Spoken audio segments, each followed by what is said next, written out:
नमस्कार प्रिय विद्यार्थी मित्रांनो, मुंबई महानगरपालिका माध्यमिक शिक्षण विभाग व्हर्च्युअल सेंटरमध्ये आपणा सर्वांचं हार्दिक स्वागत करतो। मी व्हर्च्युअल विषयक मार्गदर्शक श्री विलास अनंत राठोड।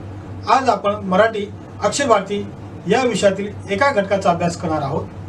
तर चला आज आपण त्या घटकाचा अभ्यास करूया। विद्यार्थी मित्रांनो, आपण मागच्या तासाला रंग साहित्याचे या पाठामध्ये आपण या पाठाचा जो पूर्वार्ध भाग आहे, या पूर्वार्ध भागाचा म्हणजे सुरुवातीच्या भागाचा अभ्यास आपण केला। या पाठामध्ये आपण पाहिलं की सुश्रुत नावाचा जो मुलगा होता आणि या मुलाशी जी मुलींचे कपडे घालून मुलांनी मुलींचे कपडे घालून जी पुस्तके आलेली होती, ते पुस्तकं आपला परिचय सुश्रुत या मुलाला करून देत आहे। पहिला परिचय आपण पाहिला, कथा याने आपला पूर्ण परिचय करून दिला। नंतर साहित्याचा जो दुसरा प्रकार आहे कादंबरी, या कादंबरीने सुद्धा या सुश्रुतला पूर्ण परिचय करून दिला। नंतर कादंबरीनंतर कविता ही आपला परिचय देत असते। कविता कशी असते, कवितेचं स्वरूप कसं असतं, कविता खुलून कधी दिसते, कवितेमध्ये अलंकाराचा फायदा कशा प्रकारचा होता, आपण इथपर्यंत मागच्या तासाला अभ्यास केला। आता आपण कवितेचाच आणि सुश्रुत यांचं जो उरलेला संभाषण आहे, उरलेली जी माहिती आहे ती माहिती घेणार आहोत। कविता म्हणते, छान निरीक्षण आहे हा तुझं। बरं, मला एक सांग, तुझ्या शाळेत मराठी दिन साजरा करतात का?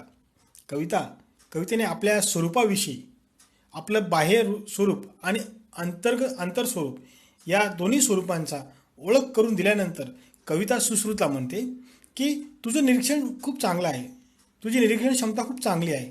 मला एक सांग की तुझ्या शाळेमध्ये मराठी दिन कधी साजरा करतात? सुश्रुत म्हणतो, हो करतात ना।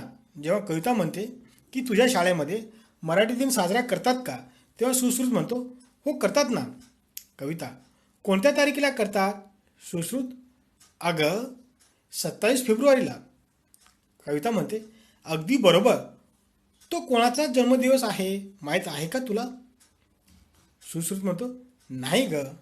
कविता म्हणते, नटसम्राट नाटकाचे लेखक वि.वा. शिरवाडकर म्हणजे कविवर्य कुसुमाग्रज यांचा त्याच्या विशाखा या काव्यसंग्रहाला मानाचा ज्ञानपीठ पुरस्कार मिळाला आहे।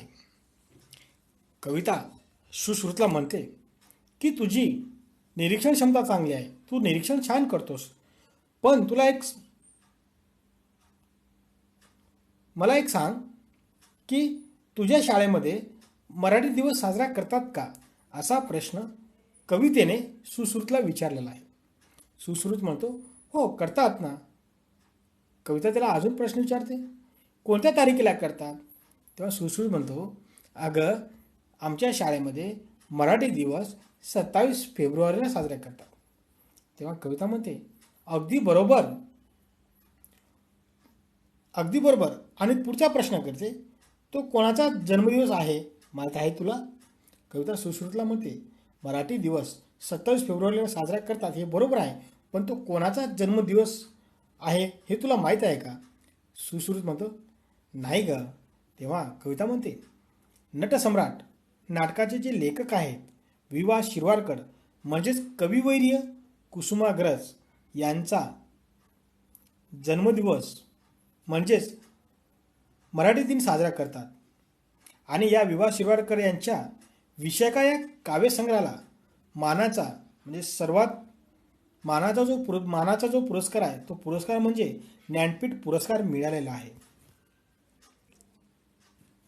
विद्यार्थी मित्रों, कविता सुश्रुत को कहती है कि तेरी निरीक्षण क्षमता बहुत अच्छी है, तू ऑब्जर्वेशन अच्छे से करता है, लेकिन तुझे एक मालूम है क्या कि तेरे स्कूल में मराठी दिन मनाया जाता है क्या?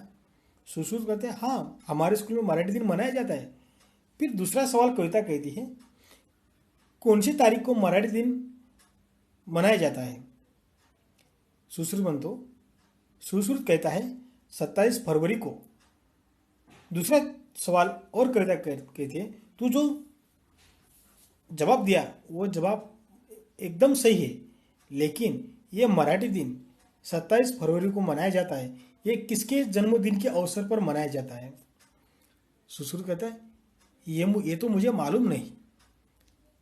कविता जवाब देती है कि नट सम्राट नाटक के लेखक विवा शिरवाडकर यानी कविवर्य कुसुमाग्रज, इनके जन्मदिन के अवसर पर मराठी दिन मनाया जाता है। और इसी विवा शिरवाडकर के विशाखा इस काव्य संग्रह को, जो काव्य के क्षेत्र में जो सबसे बड़ा पुरस्कार माना जाता है, ज्ञानपीठ पुरस्कार, ये पुरस्कार विवा शिरवाडकर के विशाखा इस काव्य संग्रह को मिला है। कविता म्हणते, कुसुमाग्रजाबरोबरच केशवसूत, बालकवी बाबा बोरकर, बासी मर्डेकर, शांता शेळके, इंदिरा संत, सुरेश भट, नामदेव ढसाळ, नारायण सुर्वे अशा अनेक कवींनी मला आपल्या प्रतिभेने सजवलेलं आहे। संत काव्यापासून पंथकाव्ये, मध्ययुगीन काव्ये, शाहीर काव्ये अशी वळणे घेत आधुनिक काळात मी मुक्त छंदाचे स्वरूप धारण केले आहे। आणि कविता म्हणते की सुश्रुत या कुसुमाग्रजाबरोबरच मला हे जे आपण फोटो बघतो आहे, हे सर्व कवींचे फोटो आहेत। कुसुमाग्रज, केशवसूत, बालकवी बाबा बोरकर, बासी मर्डेकर, शांता शेळके, इंदिरा संत, सुरेश भट्ट, नामदेव ढसाळ, नारायण सुर्वे या सर्व कवीने मला त्यांच्याजवळ असलेली कला, या कलेच्या माध्यमातून मला खूप चांगल्या प्रकारे सजवलेलं आहे, मांडलेलं आहे। आणि यांच्या कवितेतूनच मी संत काव्यापासून, पंथ काव्यापासून ते मध्ययुगीन काव्य, शाहीर काव्य अशी मी वळणे घेत घेत आधुनिक काळातील जो कवितेचा प्रकार आहे, तो प्रकार म्हणजे मुक्त छंदाचे स्वरूप मी धारण केलेलं आहे। जब विद्यार्थी मित्रों कविता और सुश्रुत की बात चल रही है, और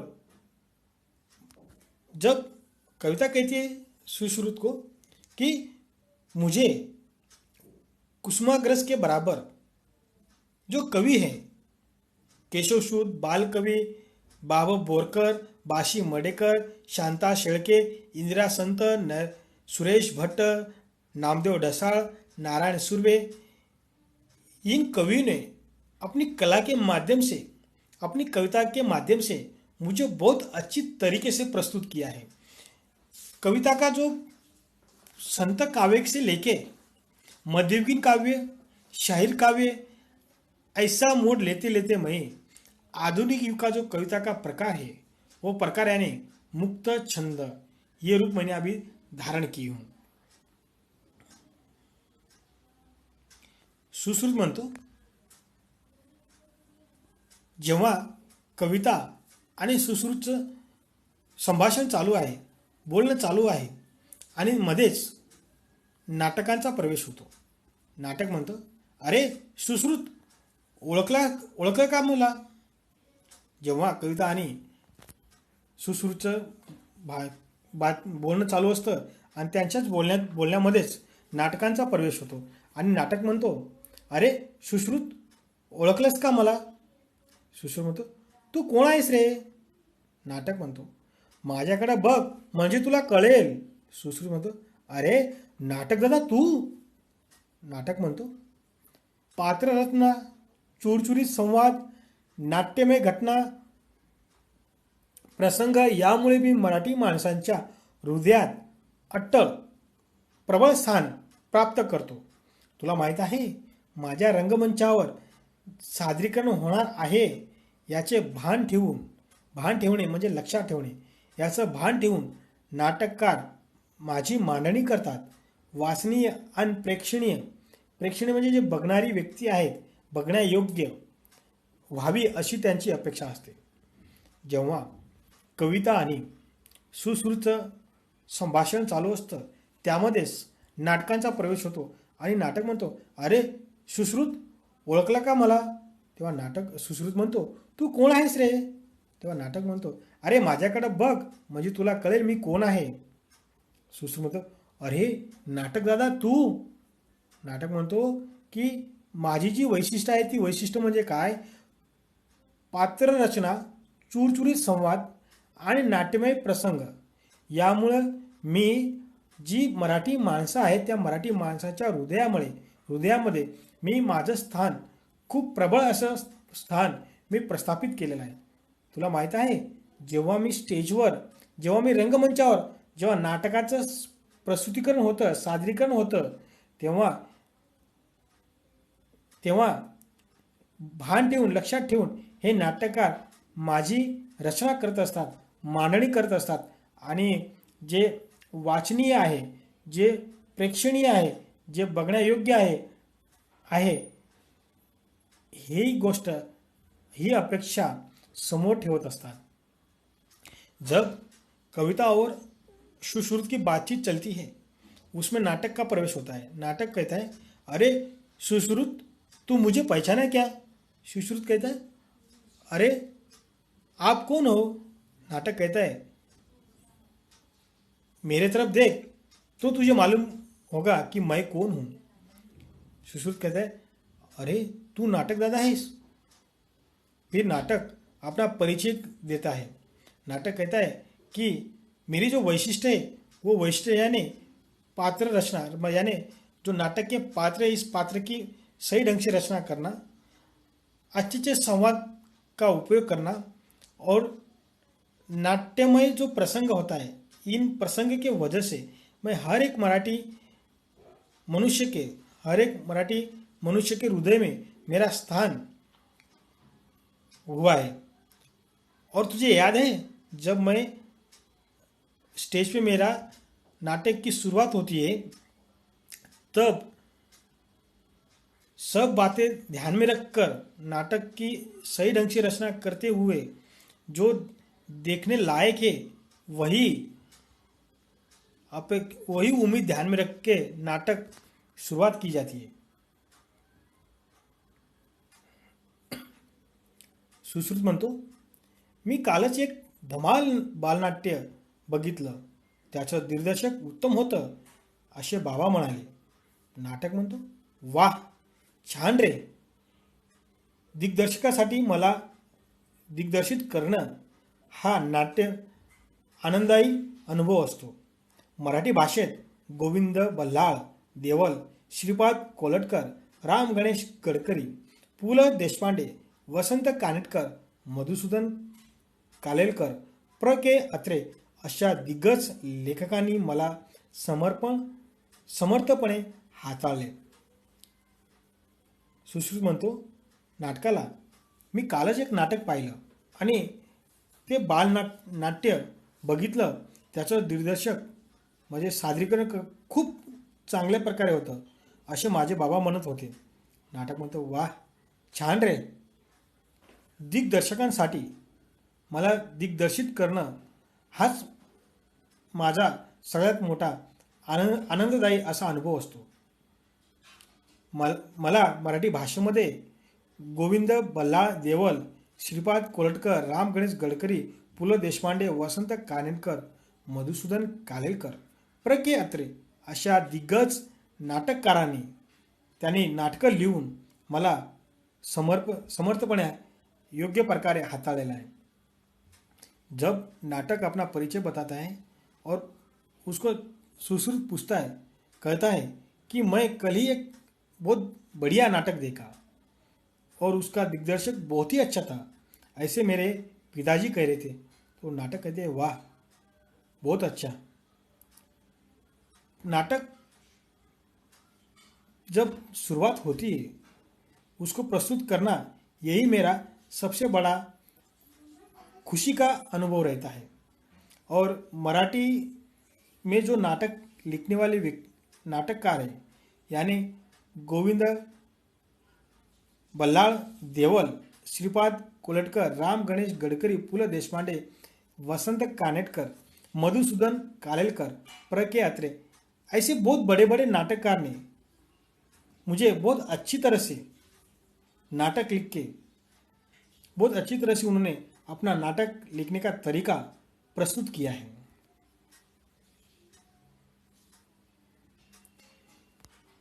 नाटक आणि सुश्रुतचं जेव्हा संभाषण चालू असतं त्यामध्ये चरित्रांचा प्रवेश होतो.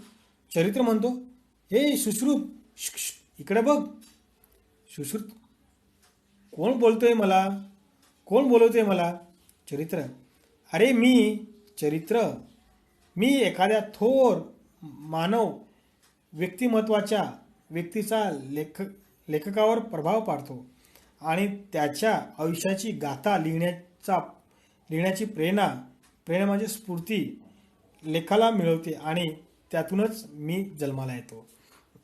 जेव्हा सुश्रुत आणि नाटकांचं संभाषण चालू असतं आणि त्या संभाषणामध्ये चरित्रांचा प्रवेश होतो आणि चरित्र म्हणतो, ए सुश्रुत, इकडे बघ. सुश्रुत बघतो, कोण बोलते मला. चरित्र म्हणतो, अरे मी चरित्र आहे. चरित्र म्हणजे काय, मी एखाद्या थोर व्यक्तीच्या व्यक्तिमत्वाचा, जी काही मोठी व्यक्ती असतात, थोर व्यक्ती असतात, त्या व्यक्तींच्या व्यक्तिमत्वाचा लेखकावर मी प्रभाव पाडतो आणि प्रभाव पाडल्यानंतर त्याच्या आयुष्याची जी थोर व्यक्ती आहे ती थोर व्यक्तींच्या आयुष्याची गाथा लिहिण्याची प्रेरणा मी लेखकाला देत असतो आणि त्यातूनच माझा जन्म म्हणजे त्या थोर व्यक्तींचा चरित्र लिहिण्याची मी त्या लेखाला प्रेरणा देतो. त्यातूनच चरित्रांची निर्मिती होते. आणि जब नाटक और सुश्रुत की बात चल रही थी और उनकी बात चल रही थी तो बीच में चरित्र का प्रवेश हुआ और चरित्र का प्रवेश होते ही चरित्र कहता है, ए सुश्रुत, इधर देख. सुश्रुत कहता है, कौन बुला रहा है मुझे. चरित्र कहता है, अरे मैं चरित्र हूँ. चरित्र यानी क्या, कि जो कोई बहुत महान व्यक्ति है, उन महान व्यक्ति के व्यक्तिमत्व का, उस व्यक्तिमत्व का मैं लेखक पे जो प्रभाव डालता हूँ और उसका प्रभाव डालने के बाद उस बड़े थोर महान व्यक्ति के जो जिंदगी की बड़ी कहानी है, वो कहानी लिखने की मैं प्रेरणा लेखक को देता हूँ. और उस बड़ी कहानी की में जो प्रेरणा मिलती है, जो बड़े व्यक्ति के जिंदगी की कहानी लिखने की जो मैं प्रेरणा देता हूँ और उसी प्रेरणा से मेरा जन्म होता है और उसे मुझे वही चरित्र कहते हैं.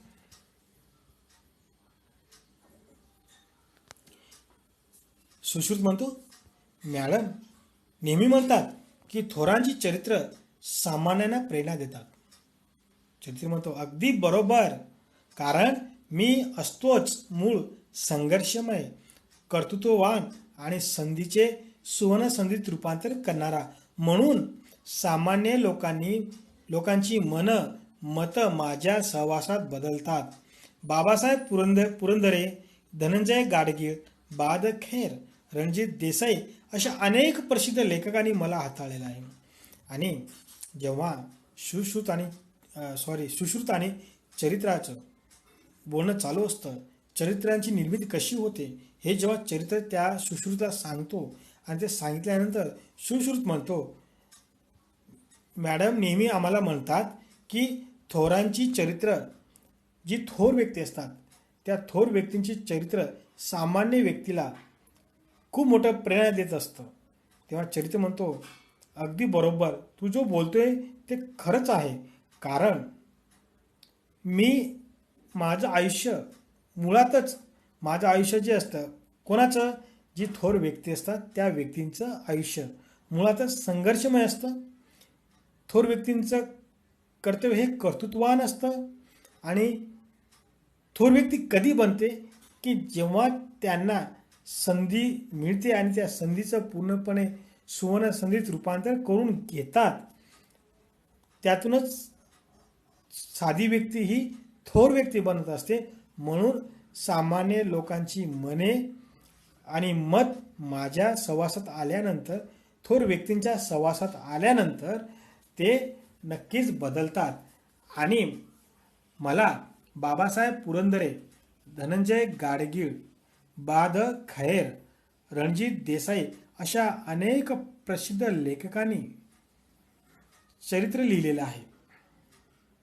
जब सुश्रुत और चरित्र की बात चल रही है और बात चलते चलते चरित्र की निर्मिति किस प्रकार होती है, ऐसा जब चरित्र बताता है तो उसके बाद सुश्रुत कहता है कि हमारे मैडम ने हमें बताया है कि जो बहुत महान व्यक्ति है, उस महान व्यक्ति के चरित्र से उस महान व्यक्ति के चरित्र से जब प्रेरणा मिलती है, तब आम आदमी उस महान व्यक्ति के प्रेरणा से आम आदमी उसकी प्रेरणा लेके अपने ज़िंदगी में बदलाव लाता है. तो चरित्र कहता है सुश्रुत को, तू जो बोल रहा है वो बहुत सही है, कारण मेरा जन्म यानी थोर व्यक्ति का जन्म, बहुत बड़े व्यक्ति का जन्म ही, जन्म की शुरुआत ही बहुत बड़े संघर्षमय होता है. वो थोर व्यक्ति, उनका कर्तव्य बहुत महान होता है. और थोर व्यक्ति कब बनता है, जब आम आदमी को कोई छोटी सी संधि मिलती है और वो छोटी सी संधि का बहुत बड़े संधि में रूपांतर करके लेता है, तब आम आदमी महान बनता है. और उसके महान बनने के बाद उस महान आदमी के चरित्र के सहवास में आने के बाद आम आदमी का चरित्र पूरी तरह से बदल जाता है. उसको चरित्र कहते हैं. और चरित्र लिखने वाले लेखक का नाम है बाबा साहेब पुरंदरे, धनंजय गाडगीळ, बाद खैर, रणजीत देसाई. ऐसे बहुत महान लेखक ने अलग अलग प्रकार के चरित्र की निर्मिती की है. सुश्रुत म्हणतो, वाह, सर्व ताई दादांनी मला किती माहिती दिली. आता हा कोणता दादा बरं. आणि जेव्हा सुश्रुत चरित्राचं वर्णन, चरित्राची माहिती ऐकतो आणि ती माहिती ऐकल्यानंतर सुश्रुत म्हणतो, वा, सर्व दादांनी ताईंनी मला खूप चांगल्या प्रकारे माहिती दिली. आणि आता हा कोणता दादा बरं. आत्मचरित्र म्हणतो. मी आत्मचरित्र, चरित्राच्याच कुटुंबातील एक चरित्र म्हणजे एखाद्या व्यक्तीच्या आयुष्याचं लेखकाने केलेले वर्णन. तर मी म्हणजे व्यक्तीचे स्वतःच्या जीवन प्रवासाचं तटस्थपणे केलेलं वर्णन, माझ्या आयुष्यात आलेले विविध टप्प्याचे, वळणाचे, भल्या बुऱ्या अनुभवाचे कथन मी तटस्थपणे करतो. त्यातूनच मी साकारतो. साकारणे म्हणजे निर्मिती होणे. सुश्रुत सांगतो की मला चरित्र आणि सुश्रुत यांचं बोलणं झाल्यानंतर सुश्रुत म्हणतो, वा, मी खूप खुश आहे. मी खूप खुश झालो, मला खूप आनंद झाला, कारण सर्व ताईंनी दादांनी मला खूप चांगल्या प्रकारे माहिती दिली. आणि आता हा दादा कोण आहे बरं. तेव्हा चरित्र म्हणतो, मी चरित्र आहे. तेव्हा आत्मचरित्र म्हणतो, मी आत्मचरित्र आहे. चरित्राच्या कुटुंबातील एक म्हणजे आत्मचरित्र. चरित्र म्हणजे काय की एखाद्या व्यक्तीच्या आयुष्याचं लेखकाने केलेलं वर्णन. तर मी म्हणजेच व्यक्तीचे स्वतःच्या. आत्मचरित्र म्हणजे काय की एखाद्या व्यक्तीच्या जीवनातील केलेलं वर्णन, व्यक्तीच्या स्वतःच्या जीवन प्रवासाचं तटस्थपणे केलेलं वर्णन, त्याच्या आयुष्यामध्ये आलेलं विविध सुखदुःखाचे टप्पे, वेगळ्या प्रकारचे वळणे, भल्या बुऱ्या स्वतःच्या आयुष्यातील चांगले वाईट अनुभवांचं कथन तटस्थपणे प्रस्तुत करणं, यातूनच आत्मचरित्राची निर्मिती होते. जब चरित्र और सुश्रुत की बात चल रही थी और बात खत्म होने के बाद चरित्र सुश्रुत कहता है, वाह, सभी ताई और दादा ने मुझे बहुत अच्छी अच्छी जानकारी दी. अभी ये जो बाजू में जो है वो कौन सा दादा है. तो आत्मचरित्र कहता है मैं आत्मचरित्र हूँ और चरित्र के परिवार का एक सदस्य हूँ। चरित्र यानी क्या कि कोई व्यक्ति के जीवन के बारे में किया गया वर्णन, यानी जो व्यक्ति है वो खुद के जीवन के बारे में, उनके जीवन सफर के बारे में सही तरीके से वर्णन करना, उसके जिंदगी में जो भी अलग अलग प्रकार के सुख दुख, अलग अलग प्रकार का रास्ता, अच्छे बुरे अनुभव, इनका सही ढंग से वर्णन करना यानी आत्मचरित्र। अशा प्रकारे चरित्र माहिती सांगतो। स्वातंत्र्यवीर सावरकर, सुनीता देशपांडे, माधवी देसाई, डॉक्टर जयंत नारळीकर, डॉक्टर प्रकाश आमटे, मल्लिका अंबर शेख, दया पवार, विश्राम बेडेकर, लक्ष्मण गायकवाड हे माझे गाजलेले लेखक आहे। आणि आत्मचरित्र लिहिणारे लेखक कोणकोणते आहेत तर स्वातंत्र्यवीर सावरकर, सुनीता देशपांडे, माधवी देसाई, डॉक्टर जयंत नारळीकर, डॉक्टर प्रकाश आमटे, मल्लिका अमर शेख, दया पवार, विश्राम बेडेकर, लक्ष्मण गायकवाड अशा अनेक लेखकांनी आत्मचरित्राच्या बाबतीमध्ये लिहिलेलं आहे। त्याने आत्मचरित्र बाबतीत खूप मोठं लेखन केलेलं आहे। ये जो तस्वीर है यानी स्वातंत्र्यवीर सावरकर, सुनीता देशपांडे, माधवी देसाई, डॉक्टर जयंत नारळीकर, डॉक्टर प्रकाश आमटे, मल्लिका अंबर शेख, दया पवार, विश्राम बेडेकर, लक्ष्मण गायकवाड़, इन सभी लेखकों ने आत्मचरित्र के बारे में बहुत ही बड़े पैमाने में लेखन किया है।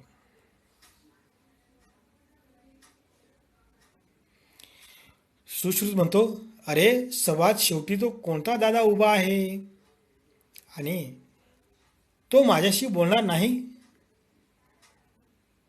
प्रवास वर्णन म्हणतो, का नाही बोलणार, जरूर बोलेन। अरे मीच तुला घरी बसून दूर दूरच्या गावी देशी पोचवणारा ना। सुश्रुत म्हणतो, म्हणजे आणि ते कसे काय। प्रवास वर्णन म्हणतो, माझं ते कार्यच आहे। एखाद्या ठिकाणी प्रवास करून आल्यानंतर प्रवासाची प्रेक्षणीय ठिकाणाची रोचक, मुद्देसूद आणि जशीच्या तशी माहिती वाचकांपर्यंत मी पोहोचवतो। ही माहिती रटाळ, कंटाळवाणी न होऊ देता रंजक पद्धतीने मनोवेधक भाषेत मांडणं हे लेखन कसब आहे। लेखक त्या ठिकाणाच्या माहितीबरोबर स्वतःचे अनुभव, भावना, निसर्ग सौंदर्य, व्यक्ती विशेष याची सुरेख मांडणी करतो। विद्यार्थी मित्रांनो, जेव्हा सुश्रुत आणि आत्मचरित्र यांची आपसामध्ये बोलणं चालू असतं, आत्मचरित्र सुश्रुतला आपल्याविषयी माहिती सांगतं। आत्मचरित्र कशा प्रकारे निर्मिती होते, आत्मचरित्र कोणी कोणी लिहिलेलं आहे, आत्मचरित्र लिहिणाऱ्या लेखकांचं नाव काय, अशा वेगवेगळ्या प्रकारचं माहिती देत असतं। आणि आत्मचरित्र त्यांना माहिती देत असताना सुश्रुत म्हणतो, अरे सर्वात शेवटी तो कोणता दादा उभा आहे आणि तो माझ्याशी बोलणार नाही का। तेव्हा प्रवास वर्णन म्हणतो, का नाही बोलणार, अरे जरूर बोलेन। अरे मीच तुला घरी बसून दूरदूरच्या गावी देशी पोचवणारा ना। सुश्रुत म्हणतो, म्हणजे आणि ते कसे काय, म्हणजे तू मला घरी बसून दूरदूरच्या गावी कसं काय पोचू शकतो, देशी परदेशी कसं काय पोचू शकतो। प्रवास वर्णन म्हणतो, माझं ते कामच आहे। एखाद्या ठिकाणी प्रवास करून आल्यानंतर, एखाद्या ठिकाणी भेट देऊन आल्यानंतर त्या भेट देऊन आलेल्या ठिकाणांची, त्या प्रवासांमध्ये आलेल्या अनुभवाची, प्रेक्षणीय ठिकाणाची मुद्देसूद आणि जशीच्या तशी माहिती जे वाचक आहेत त्या वाचकांपर्यंत माहिती पोचवण्याची, माहिती पोचत असताना ती रटाळ आणि कंटाळवाणा होऊ न देता खूप चांगल्या पद्धतीने मांडणं, मनोवेधक भाषेत चांगल्या भाषेमध्ये मांडणं हेच माझं कर्तव्य आहे. त्या ठिकाणाच्या माहितीबरोबर स्वतःची, स्वतःच्या अनुभवाची, स्वतःच्या भावनेची, निसर्ग सौंदर्याची, व्यक्तिविशेषांची, या सर्व प्रकारांची मी मांडणी करत असतो. जब आत्मचरित्र और सुश्रुत की बात चल रही थी और उनका दोनों का परिचय होने के बाद सुश्रुत कहता है, ये अरे ये सबके लास्ट में ये कौन सा दादा खड़ा है, वो मेरे से बात नहीं करने वाला है क्या? परवासुरन कहता है, क्यों नहीं करूँगा, जरूर बोलूँगा, जरूर तेरे से बात करूँगा.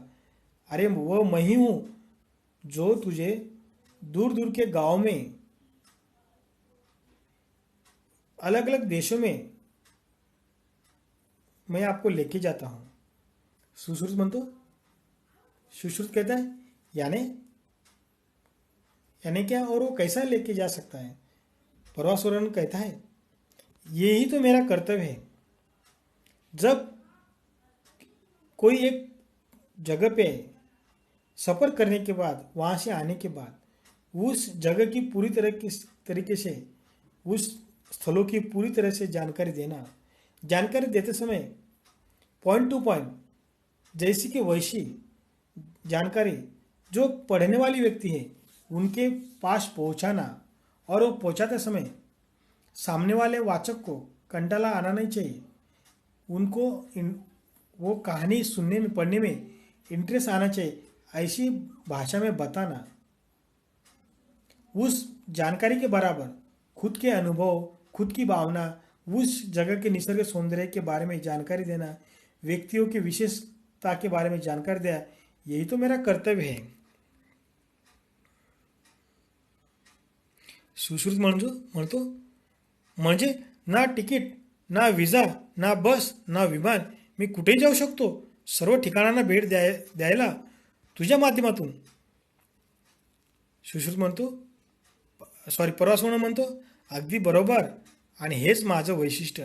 म्हणूनच मला गंगाधर गाडगीळ, रा बी जोशी, पु ल देशपांडे, रमेश मंत्री, मीना प्रभू अशा मोठ्या लेखकांनी आपलंसं करून घेतलं आहे. सुश्रुत म्हणतो, तू जी माहिती देतोय, एका ठिकाणावर जाऊन आल्यानंतर त्या ठिकाणाची प्रेक्षण ठिकाणाची जी माहिती जशीच्या तशी देतो, म्हणजे ती माहिती मला बिना तिकिटाचं, बिना विजाचं, बिना बस प्रवासाचं मी कुठेही जाऊ शकतो का? आणि त्या घरी बसल्या बसल्या त्या ठिकाणांना तुझ्या माध्यमातून मी भेट देऊ शकतो.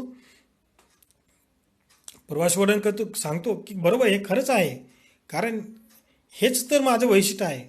आणि हे माझं वैशिष्ट्य असल्या कारणाने मला मोठमोठ्या लेखकांनी, म्हणजेच काय, गंगाधर गाडगीळ, रा बी जोशी, पु ल देशपांडे, मीना प्रभू, रमेश मंत्री या मोठमोठ्या लेखकांनी मला आपल्या लेखणीच्या माध्यमातून मला आपलंसं करून घेतलेलं आहे.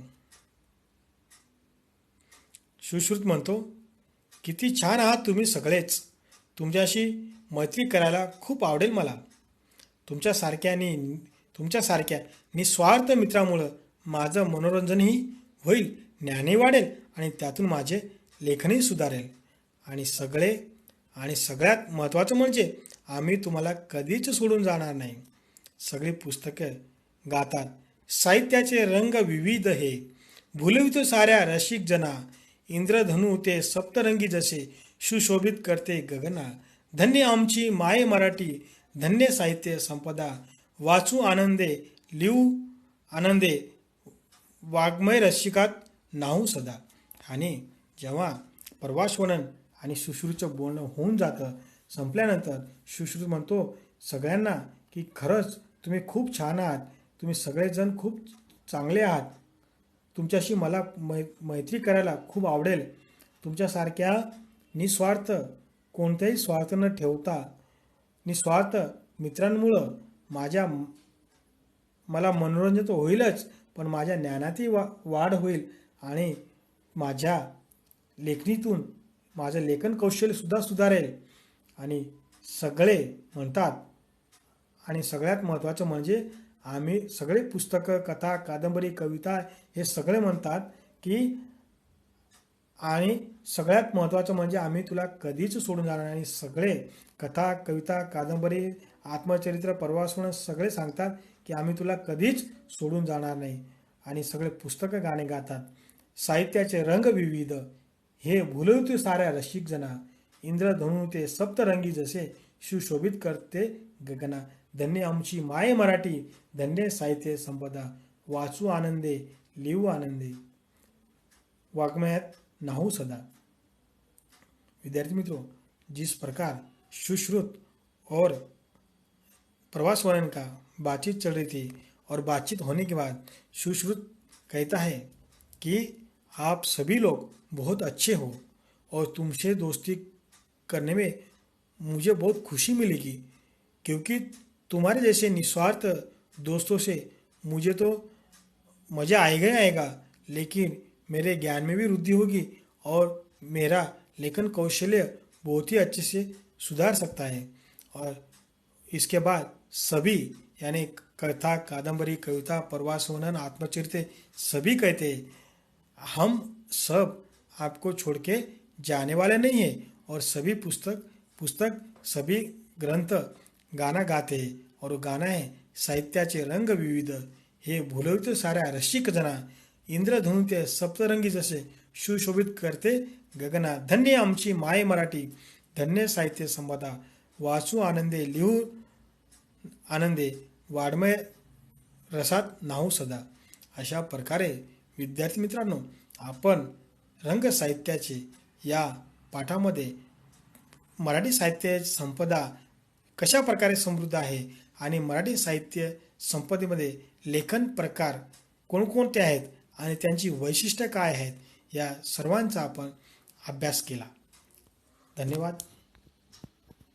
अशा प्रकारे आज आपण या घटकाचा अभ्यास केला. हा घटक तुम्हा सर्वांना उत्तम प्रकारे समजला असेल अशी आशा करतो. जर तुम्हाला हा घटक समजला नसेल तर तुम्ही यूट्यूबवर हा घटक पुन्हा पाहू शकता.